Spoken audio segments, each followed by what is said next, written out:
நம்மளுடைய தென்னிந்திய forward black கட்சியின் நிர்வாகிகள், மதிப்புக்குரிய அருமை தம்பி மாவட்ட கழக செயலாளர் தலைமையில் கார்த்தி அவர்கள் மற்றும் நம்மளுடைய மாவட்ட ஐடி விங் தலைவர் கமலபதி அவர்களும் மற்றும் ராகவன் அவர்களும் மற்றும் நிர்வாகிகள் அனைவரும் இன்று கலந்து கொண்டார்கள்.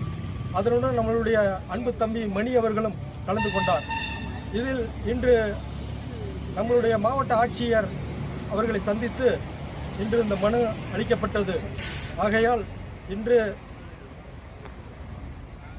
மன்னார்குடி நகரத்தில் இருக்கும்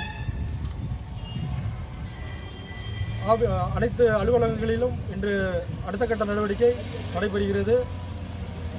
இது மாதிரியான ஒரு பொய்யான தகவலை தமிழக அரசுக்கு வழங்கிய சந்துருவை நாங்கள் வன்மையாக கண்டிக்கிறோம். இவன் தென்னிந்திய ஃபார்வர்ட் பிளாக் கட்சி, திருவாரூர் மாவட்டம். நன்றி, வணக்கம்.